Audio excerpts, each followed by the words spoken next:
Bonjour et bienvenue dans la revue de presse hebdo et audio du secteur retail e-commerce en France, proposée par les Digital Doers. Nous sommes le 21 avril. Au sommaire cette semaine, 5 articles. Les consommateurs exigent plus de transparence de la part des marques, à lire sur e-marketing.fr. Inflation, 2/3 des Français utilisent les apps des commerçants pour faire des économies, à lire une fois encore sur e-marketing.fr. Getir France en redressement judiciaire. Cette procédure est de créer un modèle durable à long terme en France, à lire sur French Web. Le projet Ratatouille, ou comment Amazon redore son image en France, à lire sur siècledigital.fr. Et enfin, ChatGPT, futur personal shopper des clients de Zalando, à lire sur e-commercemag.fr. Je vous le rappelle, sur le site lesdigitaldoers.com, vous avez accès à une revue de presse qui rassemble les articles publiés dans la semaine sur les sites de news de notre écosystème. À ce sujet, une nouveauté technique, la solution Paperly que j'utilisais jusqu'à présent a malheureusement cessé d'exister. La nouvelle solution retenue est une newsletter LinkedIn. Vous pouvez toujours vous y abonner pour recevoir chaque vendredi un digest de l'actualité dans votre boîte email. De cette revue de presse, je vous lis sans interprétation, une sélection de quelques articles qui m'ont semblé pertinents à partager.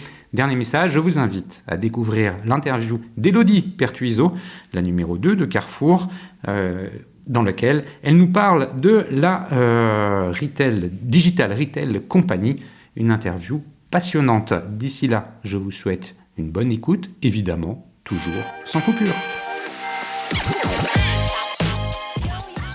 Les consommateurs exigent plus de transparence de la part des marques, à lire sur e-marketing.fr en date du 19 avril. Les consommateurs exigent des marques qu'elles soient plus transparentes et honnêtes.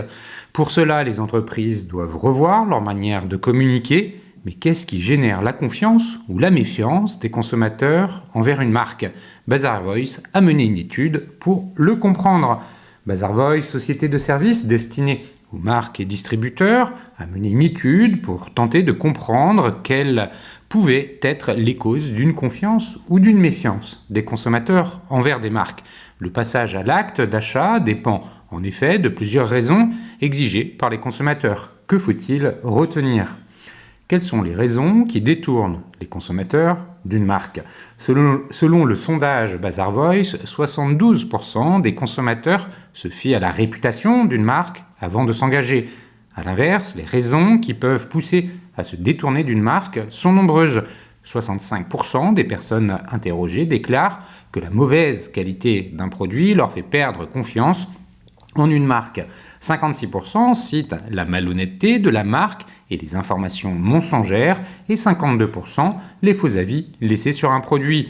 Parmi les autres raisons, on retrouve aussi un mauvais service après-vente, des manquements en termes de sécurité et de protection de leurs données personnelles et le mauvais traitement des employés ou des fournisseurs. Enfin, 32% se détournent d'une marque car elle n'est pas alignée avec leurs valeurs personnelles.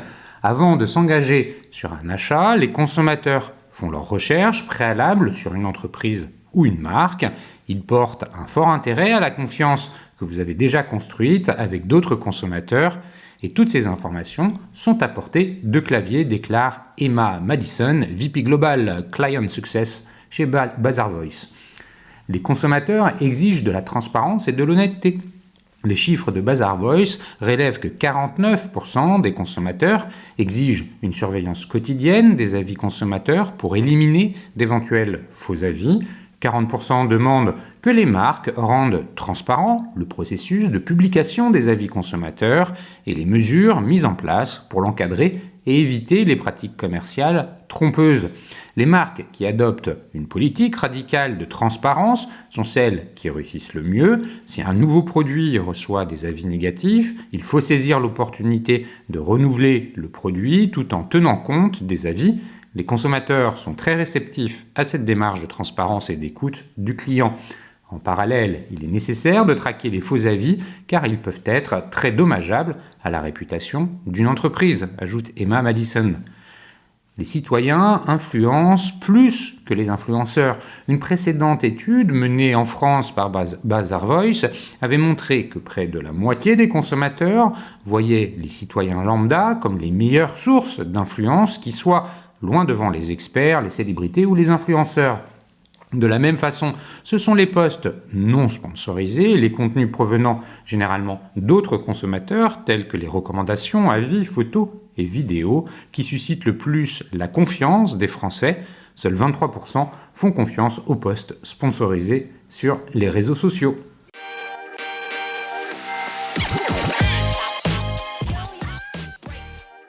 Inflation, 2/3 des Français utilisent les apps des commerçants pour faire des économies, à lire sur e-marketing.fr en date du 20 avril. L'actuelle hausse des prix pousse les consommateurs à trouver de nouvelles manières de faire des économies. Parmi celles-ci, l'utilisation des applications mobiles des commerçants. Airship a mené une étude pour mieux comprendre le comportement des consommateurs. Les Français sont à la recherche de bonnes affaires pour faire des économies. En effet, selon l'OFCE, l'inflation moyenne a atteint 5,2% par an en 2022, tandis que la hausse des prix s'est élevée jusqu'à 8,5% pour les ménages les plus exposés. Dans ce contexte, l'étude menée par Airship, spécialiste de l'expérience app mobile, révèle que globalement, parmi toutes les façons dont les consommateurs utilisent leur smartphone, alors lors de leurs achats en magasin, c'est l'utilisation de l'application du retailer qui a le plus progressé depuis l'année dernière. Les consommateurs adoptent les apps mobiles pour bénéficier de nouvelles offres. Cette année, 67% des consommateurs français ont utilisé les applications mobiles des commerçants, autant ou plus fréquemment que l'an dernier. Cela s'explique principalement par le fait que ces applications offrent une expérience plus personnalisée et ciblée à travers les notifications notamment qui indiquent de nouvelles offres ou de nouvelles réductions. Les consommateurs sont 73% en France à utiliser les applications des enseignes lors de leurs achats en magasin pour profiter de leur carte de fidélité ou bénéficier de remises et 66% à les utiliser pour comparer les prix. Les consommateurs acceptent de partager leurs données personnelles. D'habitude réticents à ce partage de leurs données personnelles, les consommateurs sont 47% à avouer qu'ils acceptent de recevoir des communications directement sur leur smartphone, principalement pour avoir des remises, des cadeaux de fidélité ainsi que des offres personnalisées, soit une augmentation de plus de 7 points face à l'année précédente. L'étude met également en lumière une augmentation de plus de 8 points du consentement au partage de données pour obtenir des garanties de produits et de plus de 6 points pour des remises et des soldes générales par rapport à l'année dernière. Ces résultats montrent que l'inflation pousse les consommateurs à adopter des comportements plus orientés vers la recherche de bonnes affaires et d'économies sur les apps mobiles. Les consommateurs d'aujourd'hui se tournent de plus en plus vers les applications mobiles de leurs enseignes préférées pour obtenir des réductions ou des offres privilégiées et plus globalement dans le but d'améliorer leur expérience en tant que client, notamment lorsqu'ils se trouvent dans les magasins physiques, affirme Patrick Mareuil, directeur général chez Airship. Alors que les budgets se réduisent et que la pression sociale se fait de plus en plus sentir, les grandes enseignes ont un rôle important à jouer auprès de leurs clients. Elles doivent faire preuve d'une grande agilité pour concevoir et optimiser une expérience client qui offre plus de valeur et de récompenses aux consommateurs afin de faciliter et d'améliorer leur quotidien. Une situation qui s'exporte au-delà de l'Hexagone. Les Français ne sont toutefois pas les seuls à adopter les apps mobiles pour faire des économies puisque le phénomène est mondial. Aux États-Unis, 79% des consommateurs utilisent les apps mobiles pour profiter des remises, tandis qu'au Royaume-Uni, ils sont 80%, et cela monte jusqu'à 87% en Afrique du Sud. Et cette observation s'étend à tous les groupes d'âge.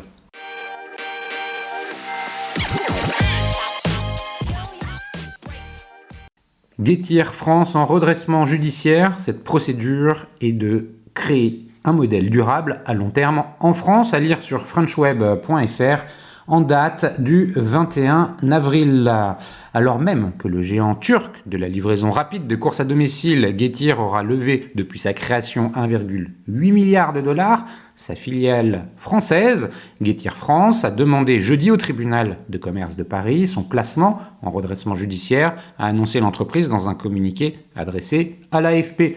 Les raisons qui ont conduit Getir à prendre cette décision sont spécifiques à la France, a-t-elle précisé, invoquant l'évolution de la réglementation qui crée des complexités supplémentaires. Fin 2022, Getir avait racheté Gorillaz, qui avait levé 1,3 milliard de dollars, qui avait lui-même acquis Freshti, financé à hauteur de 56 millions d'euros, et les 3 entités en France seront donc placées sous le contrôle et la protection du tribunal de commerce de Paris, a précisé Getir. Cette procédure n'affectera pas les clients puisqu'ils pourront continuer à utiliser les services de Getir comme d'habitude, assure l'entreprise qui affirme que son objectif avec cette procédure est de créer un modèle durable à long terme en France. On est surpris mais pas inquiet, a déclaré à l'AFP le délégué syndical CFDT chez Getir, précisant que cette entreprise compte 900 salariés en France, Gorillaz 500 et Freshti 400. On voyait bien qu'il y avait quelque chose de bizarre avec des entrepôts en pause, a réagi de son côté Ludovic Rioux pour la fédération CGT Transport. Potentiellement, il y aura une perte d'emploi, s'inquiète-t-il. Getir est présent dans 9 pays, Turquie, Allemagne, Royaume-Uni, Pays-Bas, États-Unis, Italie, Portugal, Espagne et France, et dans 7 villes françaises, Paris, Lille, Lyon, Marseille, Aix-en-Provence, Montpellier, Grenoble. En mars dernier, le gouvernement avait ouvert la voie à la régulation par les mairies de l'implantation de dark stores, ces locaux, ou des plateformes comme Getir stock des produits à livrer. Considérés désormais comme des entrepôts et non des commerces, ils peuvent être contraints de fermer si le plan local d'urbanisme interdit ce type d'activité à leur adresse. Le quick commerce qui a émergé à la faveur des confinements et de l'épidémie de Covid-19 depuis 2020 propose en quelques minutes la livraison de produits du quotidien semblables à ceux à la vente dans une supérette. Mais cette activité est critiquée par de nombreux élus à travers le monde qui dénoncent pêle-mêle l'arrivée de villes-entrepôts, des nuisances pour les riverains, voire le développement de l'économie de la flemme.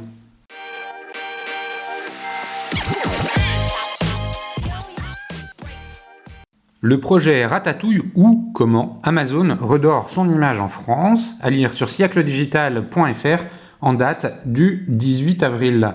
Selon une enquête de Bloomberg, Amazon mène un vaste plan de communication en France afin d'y redorer son hommage. Celui-ci inclut publicité, études et événements inspirés de McDonald's. Ce projet serait surnommé Ratatouille en interne, lancé il y a 3 ans alors que le géant américain connaissait des difficultés avec la justice française à cause du Covid-19. Il serait inspiré par les efforts mis en place par McDonald's pour améliorer sa réputation en France il y a plusieurs années.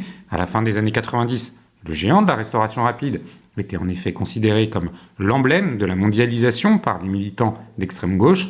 Afin d'être mieux perçue, l'entreprise a adapté ses menus au goût des Français et conclu des accords avec les agriculteurs du pays. En 2000, Amazon a fait son entrée en France et a connu un succès remarquable. Depuis, numéro 1 de l'e-commerce, la société a toutefois essuyé plusieurs controverses au cours de son histoire, ciblant les conditions de travail dans ses entrepôts, par exemple, avec des mouvements de grève qui ont déjà éclaté au sein de ses installations. L'entreprise a également été accusée d'optimisation fiscale par le passé. Le projet Ratatouille vise à changer la perception du public à son égard à travers plusieurs sous-projets. Dans cette optique, Amazon a par exemple lancé une section fabriquée en France sur sa marketplace et commandé des études auprès d'experts indépendants sur l'impact de son activité au sein de l'Hexagone. Depuis plus de 20 ans, notre ambition est de gagner la confiance de nos clients en ayant un impact positif sur les territoires, en offrant un service de qualité, une offre large de produits et des prix bas, et ce, malgré l'augmentation du coût de la vie. Et comme beaucoup d'entreprises, nous souhaitons informer sur la façon dont nous nous engageons au sein des territoires, indique le porte-parole d'Amazon à Siècle Digital. Des études indépendantes pour montrer l'impact positif de son activité. Selon un sondage indépendant réalisé par l'IFOP à la demande d'Amazon, plus de 8 salariés d'Amazon sur 10 recommanderaient à leurs proches de venir y travailler et s'y projettent dans les prochaines années. Une autre étude indépendante, également menée à la suite d'une requête du géant de l'e-commerce, rapporte que 97% des PME et commerçants estiment que le centre de distribution de l'entreprise à Osny a eu un impact neutre ou positif sur leur activité. Nous pensons que nos clients veulent en savoir plus sur notre contribution et c'est pourquoi, alors que nous allons continuer à investir et à soutenir les territoires dans les mois et les années à venir, nous continuerons également à informer sur ces réalisations, continue le porte-parole d'Amazon au sujet de ces études. Amazon met en avant ses nombreux investissements en France, bien que l'acquisition des droits de la Ligue 1 Uber Eats par Prime Video ait contribué à améliorer l'image d'Amazon en France, sa popularité est moins élevée que chez ses voisins allemands ou britanniques, note Bloomberg. Pour la première fois cette année, l'entreprise a fait son apparition au Salon de l'Agriculture, où elle a mis des producteurs locaux en avant. Nous avons investi plus de 16 milliards d'euros en France depuis 2010, notamment pour innover et développer nos infrastructures. Nous mettons à disposition de nos plus de 20 000 salariés en France un environnement de travail moderne et sûr. Nous accompagnons la croissance de plus de 13 000 petites et moyennes entreprises françaises qui vendent sur Amazon et qui ont réalisé un chiffre d'affaires à l'export de plus de 1 milliard d'euros sur les 2 dernières années. Par ailleurs, nous soutenons également le paysage culturel et sportif français à travers les productions originales, Prime Video et l'acquisition de droits sportifs, précise le porte-parole du géant de l'e-commerce. En février dernier, Emmanuel Macron décernait la Légion d'honneur à Jeff Bezos, le fondateur d'Amazon, considéré par l'Élysée comme un partenaire des initiatives pour la protection du climat et de la biodiversité menées par la France, en particulier sur la protection des forêts. Cette décision a suscité de vives critiques alors qu'au même moment, de nombreux Français manifestaient contre la réforme des retraites.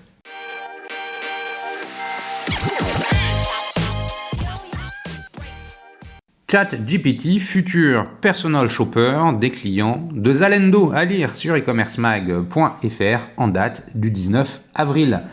Naviguer de façon plus intuitive parmi l'assortiment de Zalando, vous en rêviez, ChatGPT et la technologie OpenAI l'ont fait. Avec plus de 1,8 million d'articles sur la plateforme, les clients ont parfois besoin d'aide pour trouver le produit idéal. La plateforme en ligne va proposer une première version bêta de son assistant mode virtuel à une sélection de clients. Elle sera disponible sur l'application et le site. La plateforme européenne de mode et de lifestyle en ligne Zalando lancera bientôt donc un assistant mode alimenté par ChatGPT. Cela permettra à Zalando d'exploiter le potentiel de l'IA générative pour améliorer l'expérience client, la découverte et l'achat de mode en ligne. Utiliser ses propres mots pour surfer dans les rayons. Grâce à ce nouvel assistant mode, les clients pourront naviguer dans l'offre de Zalando en utilisant leurs propres mots ou termes de mode, ce qui rendra le processus plus intuitif et naturel. Par exemple, si un client demande « Que dois-je porter pour un mariage à Paris en mai ?», l'assistant mode de Zalando est capable de comprendre qu'il s'agit d'un événement formel, quel temps il fera à Paris en mai, et il pourra ainsi fournir une explication écrite avec des recommandations d'articles basés sur ces données. Ces informations pourraient être combinées aux préférences des clients telles que les marques qu'ils suivent et la disponibilité des articles dans leur taille, afin de proposer une sélection d'articles plus personnalisés. Dans ses réponses, l'assistant mode Zalando fournira aux clients des produits pertinents leur permettant d'avoir des discussions continues avec lui afin d'affiner les résultats. Un test auprès d'une sélection de clients anglo-saxons.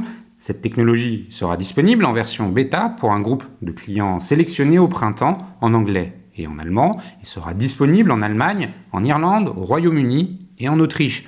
Nous n'en sommes qu'au début, nous voulons comprendre les besoins et préférences de nos clients et nous avons hâte d'explorer le potentiel de ChatGPT qui peut apporter dans leur parcours d'achat. Alors que nous continuons à tester et d'introduire de nouvelles solutions, notre objectif reste d'apprendre comment nos clients veulent interagir avec notre assistant mode afin de leur fournir la meilleure expérience possible, déclare Tian Su, vice-président de la personnalisation et de la recommandation chez Zalando. Avec le lancement prochain de la première version de son assistant mode, Zalando prépare le terrain pour de futurs développements et fonctionnalités qui pourraient inclure des conseils de mode et de beauté ou la création de tenue.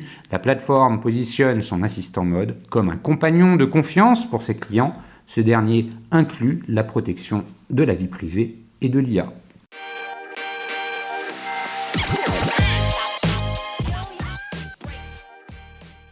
Et voilà, c'est fini pour cette semaine. Merci de m'avoir écouté. N'oublie pas de vous abonner à la revue de presse sur le site lesdigitaldoers.com. Si vous aimez l'exercice de cette revue de presse Retail e-commerce dans sa vision audio, n'hésitez pas à me le faire savoir en m'envoyant des messages sur LinkedIn et mieux encore en la faisant connaître autour de vous. Enfin, un dernier message d'auto-promo avec les Digital Doers. Je produis des chaînes de podcasts thématiques pour les prestataires de services de notre écosystème. Donc si vous souhaitez animer la prise de parole de votre marché, c'est l'occasion d'inviter des clients et des prospects à venir converser avec vous autour de votre proposition de valeur. Vous êtes intéressé, alors contactez-moi. D'ici là, portez-vous bien et à la semaine prochaine.